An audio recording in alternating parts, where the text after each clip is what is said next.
Ni kama nyinyi Kibudeni, kama ilivyokuwa kwao Kibudenis. Yes, alivyompa Muha wa Kigoma na sisi yule Muha yule Msukuma. Ni Msukuma kabisa. Yule Msukuma. Wa Buselesele kule. Yaani kule wanauza sangala kwao. Baba yake ni mvuvi yule. Amekulia ziwa Victoria yule. Tupo katika full energy, hatujapata ripoti yoyote kama kuna mgonjwa. Yes, kama Mzizi hayupo, unajua. Mbona Mzizi? Hapana, ni mfano. Mfano. So au atarudi kwenye kile alichokisema Bwana Masau Bwire, ipigwe katikati tushindane. Ipigwe katikati tushindane mbio. Hapo kilichomkuta sasa. Ndio hicho la. Unamwombea kwamba ni bora Mwamba apate angalau hata injury aende nje. Tumefikia huko. Wahenga alisema adui yako muombe njaa. Ukimwombea afya she wangu hatutafika. So nadhani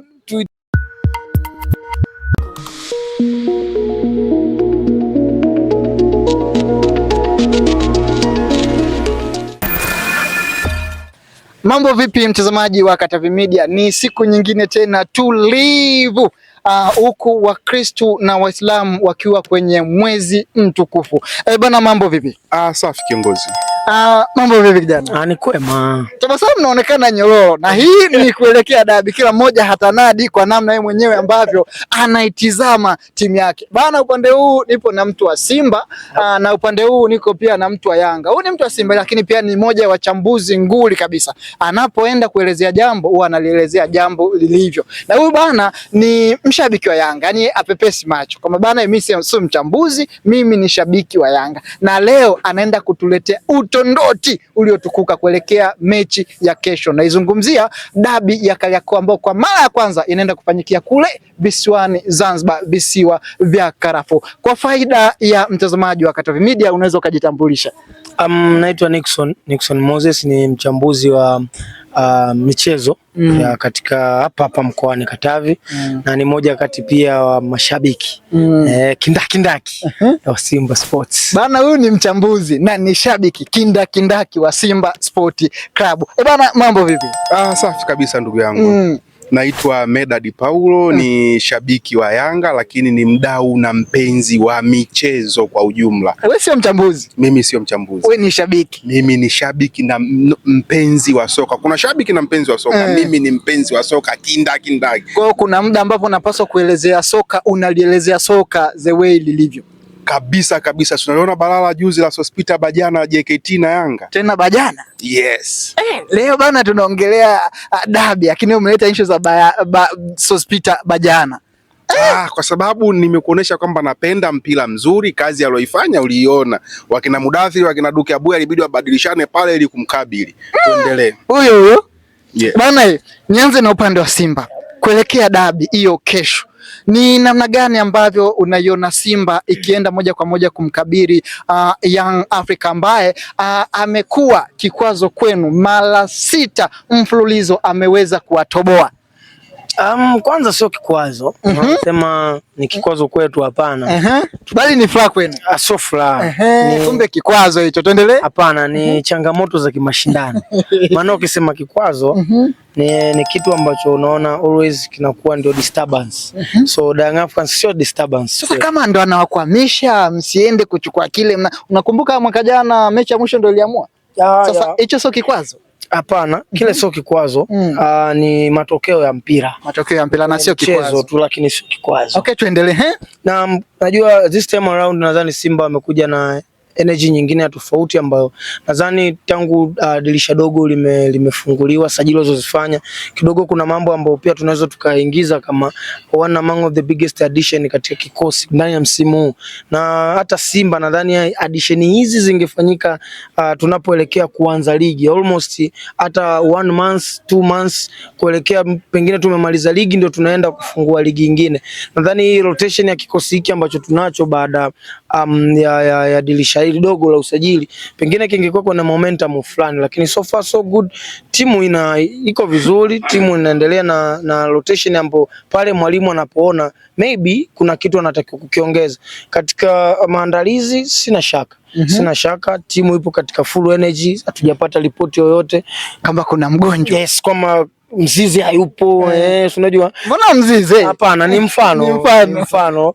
So nadhani pia hata Simba Sports wenyewe hata wachezaji huko kambini, japokuwa kuna maneno yametoka kiendelea kwamba kwa nini huyu yuko kwenye futari Shinyanga, timu iko Zanzibar, ni vitu vya kawaida na ndivyo maneno, unajua mpira wetu wa Bongo ulivyo, maneno yanatakiwa yawe mengi, alafu vitendo vikiwa vingi mpira wetu utapotea. Lakini kuna namna ambavyo inaposemekana nje na ndani kunakuwa hakuna utofauti. Na nani alisema? Ndio mimi nimesema inasemekana. Hapana, unachokisema wewe pengine inaweza kuwa kina macho mawili hadi matatu. Unaweza kuwa unakisema kwa lengo ya kusema kwamba Simba wanazidi kukandiwa na Yanga. Lakini sijasema mimi, wewe ndio unasema, hebu tueleze. Mimi ni mfafanuzi tu na mchanganuo mdogo pengine kwa ulichokisema. Lakini siwezi nikakupa ile full report ya kitu ambacho pia kinaweza kimetoka kuongelewa au ambacho kinaongelewa, lakini so far let us wait the match, tusubiri tu mchezo kwa sababu ndio kwanza first round tunaenda kukutana katika mzunguko wa kwanza na Young Africans.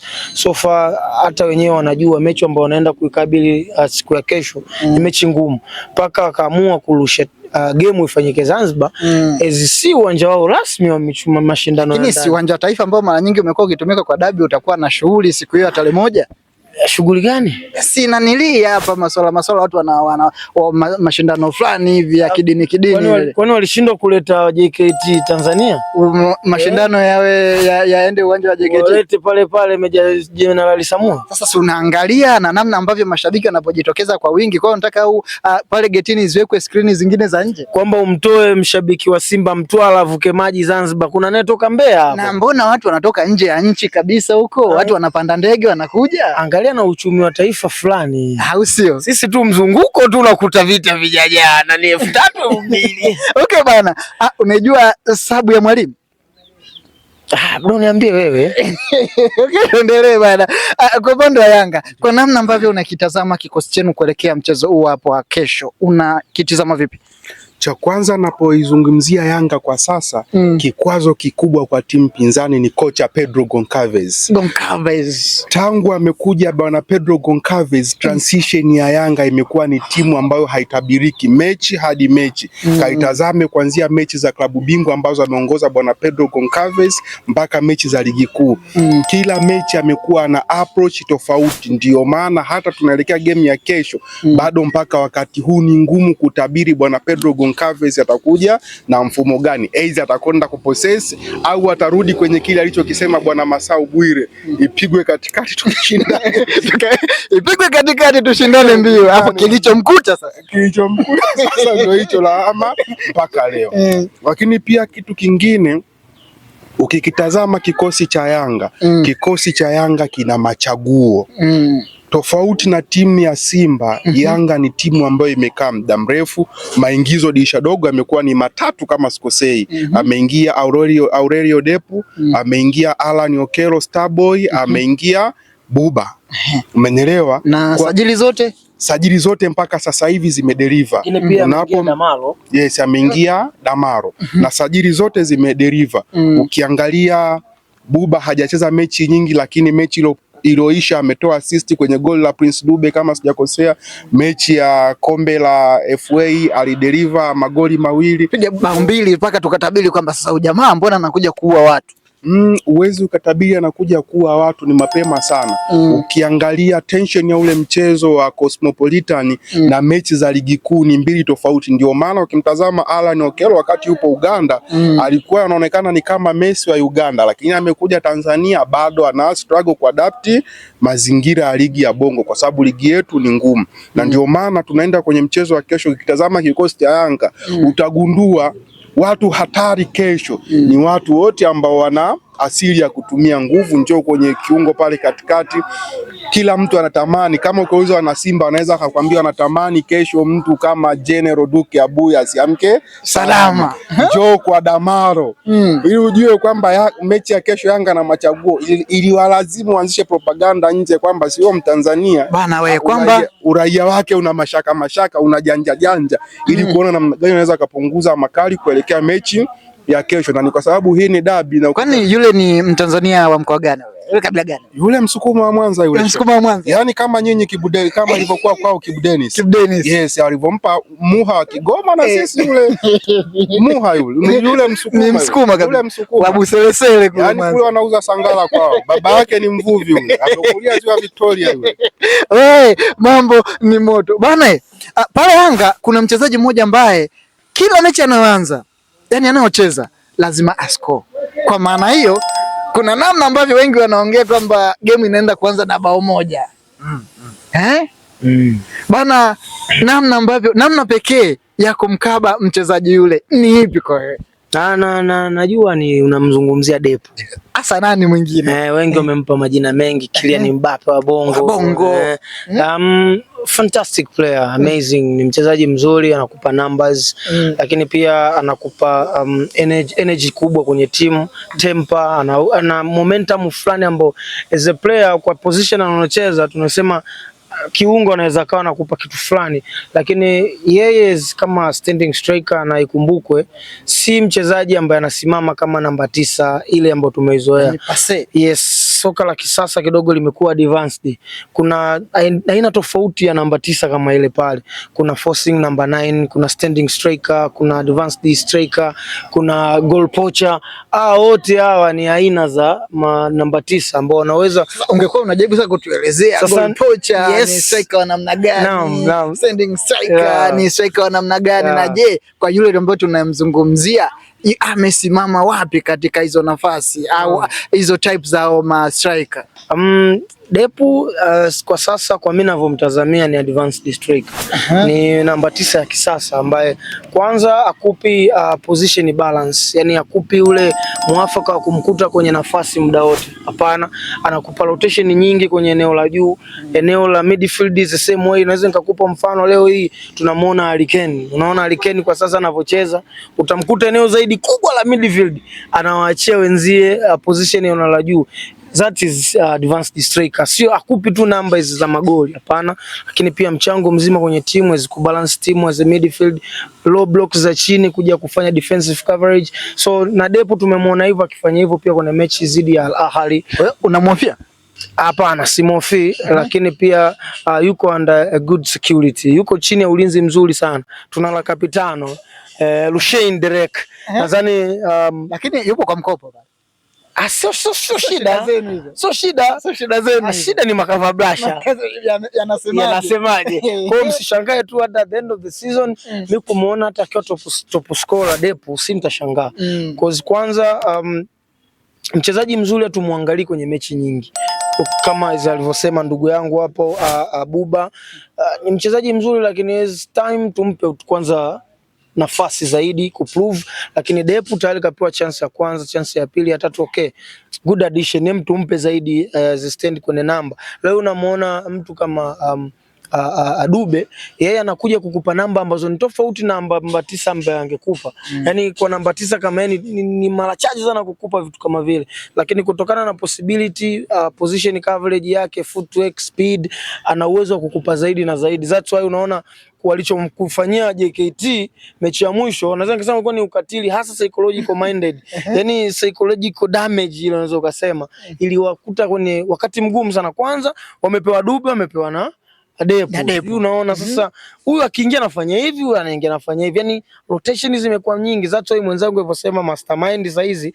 Nadhani technical genius ni Mwalimu Goncalves. Amekuja kufanya amekuja kuimport kitu kipya. Kwanza amekuja kuleta new science of playing. That's why unaona Young Africans msimu uliopita imekuwa tofauti. Nimeiongelea zaidi mpinzani wangu kwa sababu ili nimjue udhaifu wake. Sasa tayari unamjua na ndio maana unamuongelea, ndio maana mimi nikasema hivi. Unaiona safu yako ya ulinzi ikienda kumzuia Depu, mwamba ambaye kila mechi ana wastani wa kupachika bao. Kumzuia ni lazima. Hakuna mchezaji ambaye azuiliki, tushaiki kuona hivyo, lakini pia ina depend pia na mazingira. Lakini pia na namna. Mazingira ni Zanzibar. Yes, mazingira yani ambayo ya mchezo na usemea. Mchezo utakuwa kwenye momentum ipi, sio unaona? Waweza ukashangaa tumeingia kwenye mchezo dakika ya pili mara Depu enka injury. Unamwombea kwamba ni bora mwamba apate angalau hata injury aende nje. Tumefikia huko. Wahenga alisema adui yako muombe njaa. Ukimwombea afya shehe wangu hatutafika. So nadhani tuiache na mimi ni kama view ambao nimeiona kama ni uhatari ambao tunao. Sio, unaona mnaenda kukabiliana nao. Naenda kukutana na kikwazo kikubwa sana, lakini I don't think so kwamba inaweza ikawa ndio kuimaliza mechi kwa namna hiyo. Nadhani pia hata mwalimu, technical bench na staff wazima wa Simba wao wenyewe wanajua nini cha kufanya. That's why rotation ya timu yao, squad ambayo mpaka saizi ilipofikia, nadhani wao wenyewe wana kitu cha kuexpress. Wachezaji wanajuana. Leo hii tunavyoongea, Depu ana marafiki wengine wako Simba, ana marafiki wengine wako Azam. So wanajuana out na kuwa uwanjani. Kuna vitu ambavyo wanajuana, sio, unaona? Okay, sawa. Nitarudi kwako kuhusiana na swala zima la waamuzi, yani seti zima ya waamuzi. Nitarudi kwako, jiandae kwenye hilo. Bana, nikigeukia upande wako. Yanga katika mechi 10 walizoshuka dimbani, na hapa nazungumzia za ligi kuu, mechi 9 wametoa man of the match. Hii hapa inatoa, yani inazidi kuwajengea imani kuelekea mchezo wa kesho.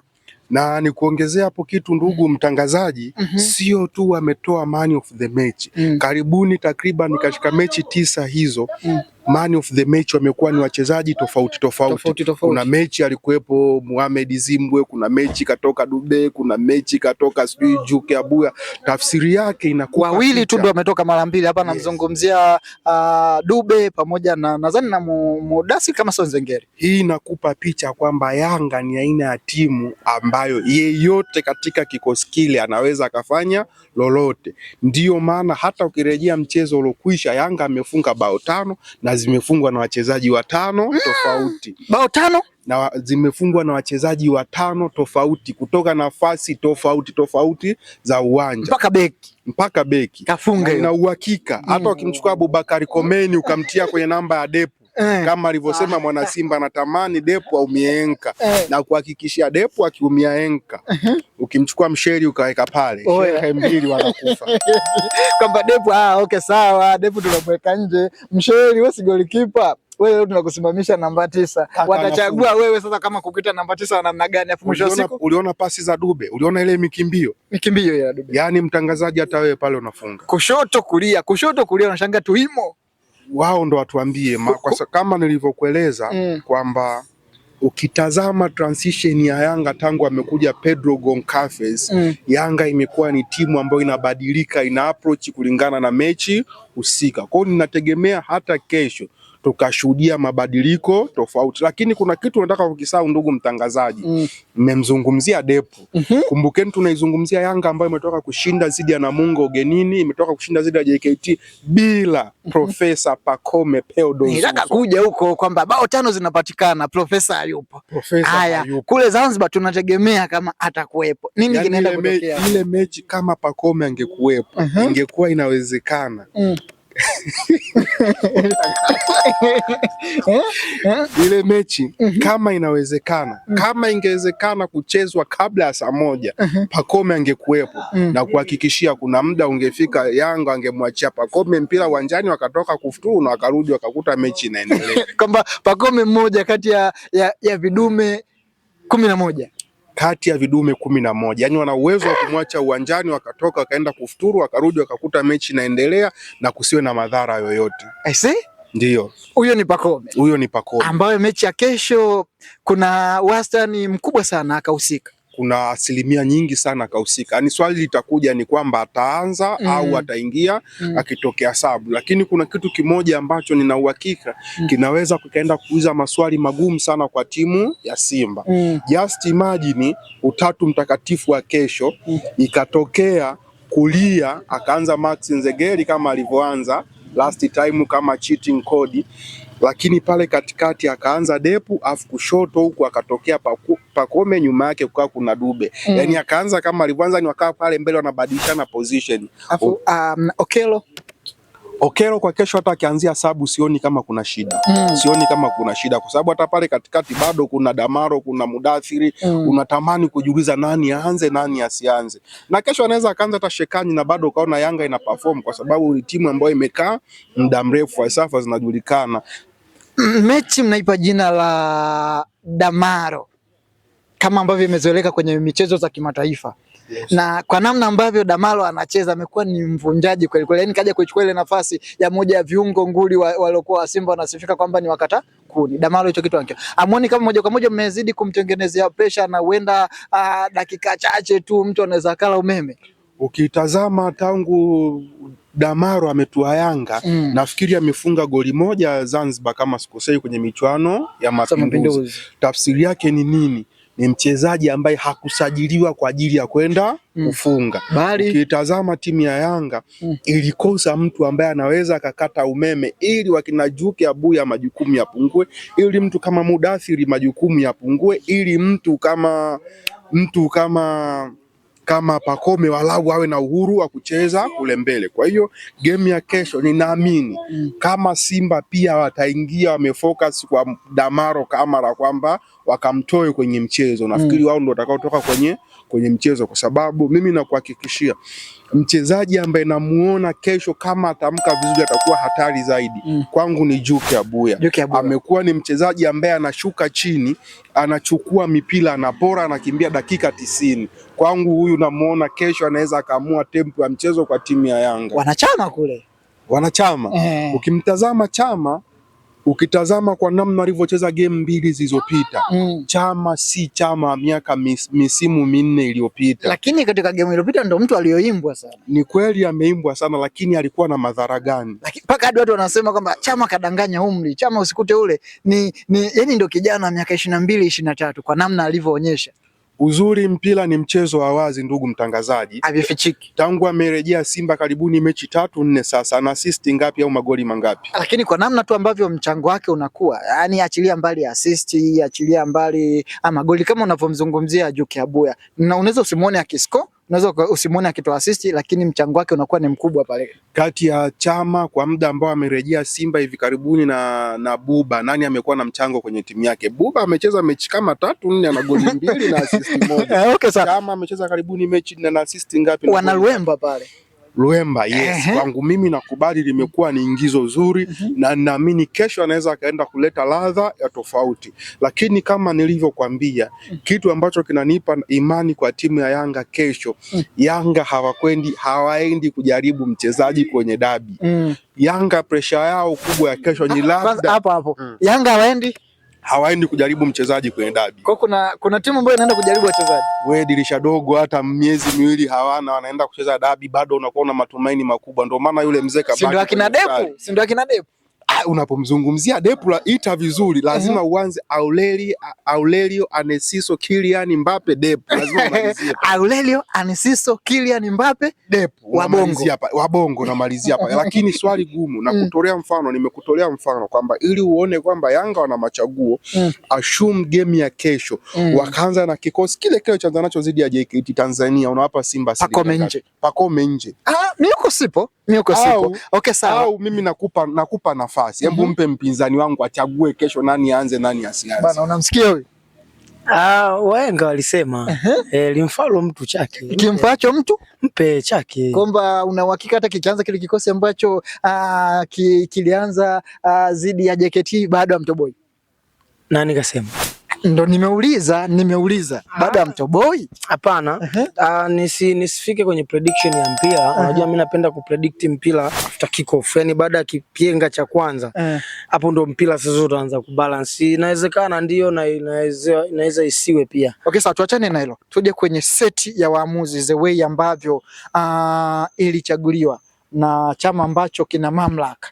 Kwa namna ambavyo walitangazwa, wewe kama moja ya wachambuzi na washabiki nguli wa Simba Sport Club, ni watu ambao wataenda kutuonyesha kiwango bora kwa upande wa waamuzi?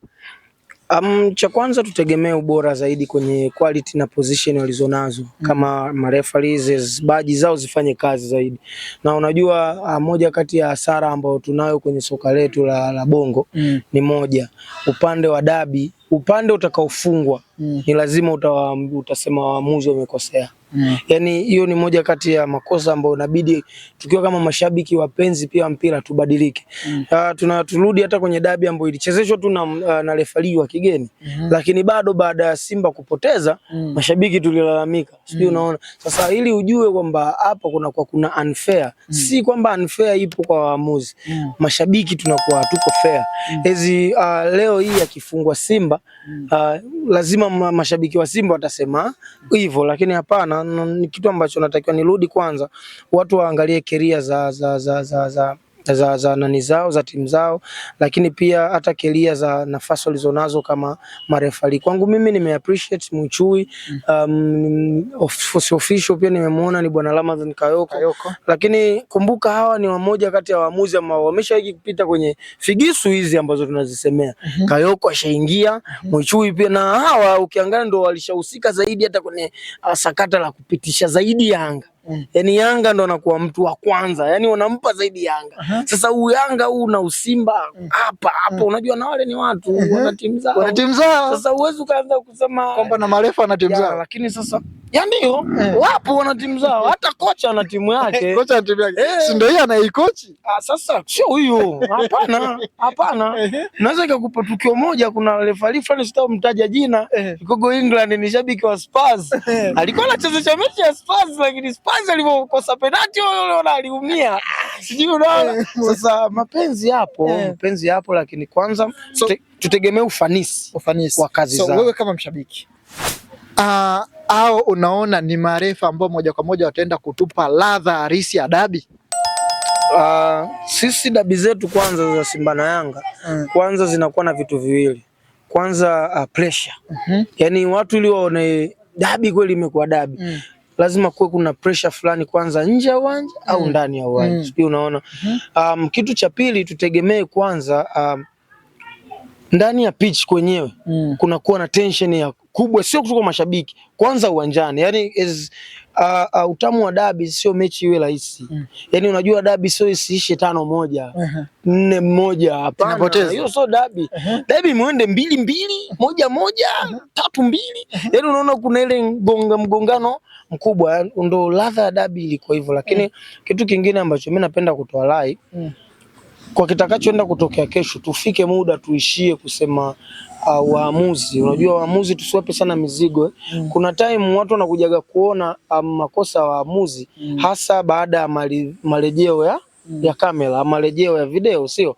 Lakini wewe ukipa kile kipenga, kuna maamuzi mengi utaona ni makosa, la ukirejesha kwenye video unasema hapana, sio kosa. So ikumbuke wale ni jicho lao la kwanza. That's why ligi yetu hii ingekuwa ina VAR, nadhani marefali tungekuja tumewaweka kwenye kingo nyingine. Lakini kitu cha pili na cha kumalizia, nadhani wasimamie sheria 17 za mchezo. Kwanza haya maneno ya Usimba Uyanga hayataweza kukwisha kama haya matukio yataendelea.